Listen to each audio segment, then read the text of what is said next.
Hi, good morning. Nandito na po tayo si Simplicio Camerino na mag-share nitong coins na isang coins na 2013. Yan. Bago sa lahat, magandang umaga at happy Monday. Naway pagpalain tayo sa araw na ito ng ating Panginoon na i-guide niya tayo na hindi tayo magkakasala sa Kanya at sa ating kapwa, no? Sa ating panalita, sa ating gawa, sa ating isip, o nandyan sa lagi, no? Balik tayo sa ating coins. Itong coins na ito ay 1 piso. Yan, 1 piso coins. Yan. Kung saan nakalagay si dating bayani na si Dr. Jose Rizal. Yan, si Dr. Jose Rizal.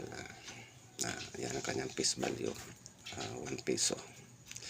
At ang imahe ni Dr. Jose Rizal. At ang kanyang taon na 2013. Yan po. At ang kanyang mint mark. Yan. At nakalagay po, Republika ng Pilipinas. Yan po. Mayroon kayo nito. Ang swerte nyo, ingatan nyo dahil napakataas na ng presyo dito sa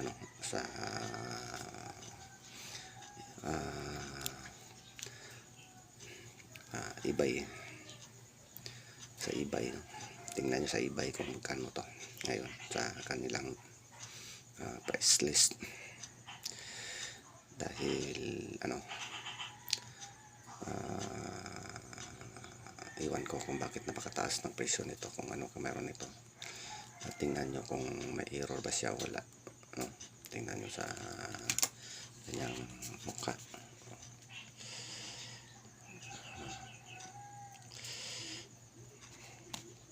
Yan. Yan ang ating nakalakawan na ang ating bayani si Dr. Jose Rizal.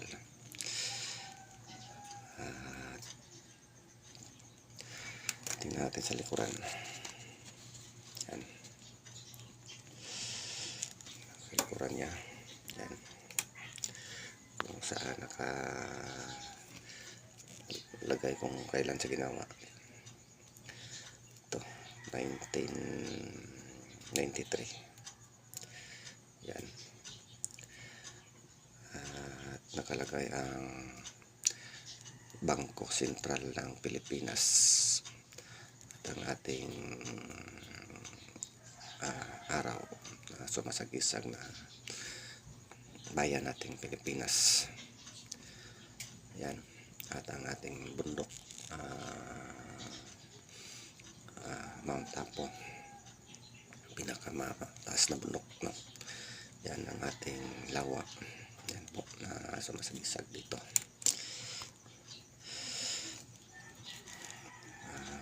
Ang ating Ottawa. Yan. May nakalagay na 3 bituin. Yan. Na sumasibisag ng 30 pulo. Luzon, Visayas, Mindanao. At ang ating araw na sumasagisag ng ating bayan na Pilipinas. Yan po. Nakapahiwatig sa larawang ito. At ito namang gear. Yan, ang gear.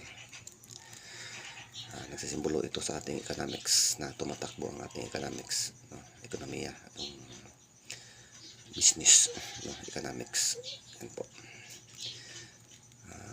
Kanyang gear ay medyo malapad. Ito po tinatawag nilang mga nominista na dietary. Yan, tingnan yung mga ngipin niya, medyo malapad.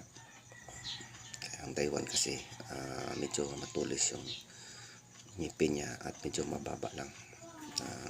Tinatawag lang Taiwan sa mga nominista, no? Yan. Yan po mga nagpapahiwatig ng ating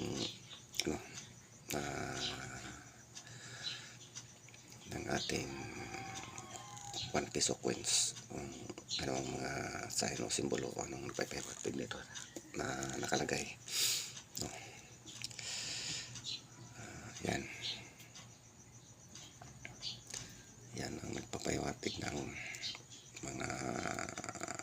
alisin nyo.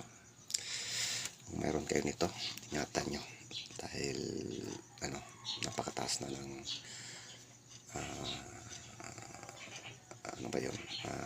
presyo nila doon. At ang kanyang kapal hindi natin masukat, parang ating tingnan parang nandyan sa 5mm o 3mm ang kanyang kapal. Ilang mm ba dahil wala tayong panukat. At ang kanyang round wala din tayo. Ito po ay gawa sa nakagawa plate, iwan ko dahil wala tayong dito. Sa susunod siguro tingnan natin dahil nakalimutan ko na kung anong composition siya, kanyang composition materials.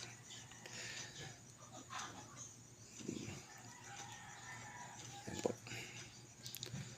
1993 nilabasan sa ginawa sa noong 1993, tapos nilabas siya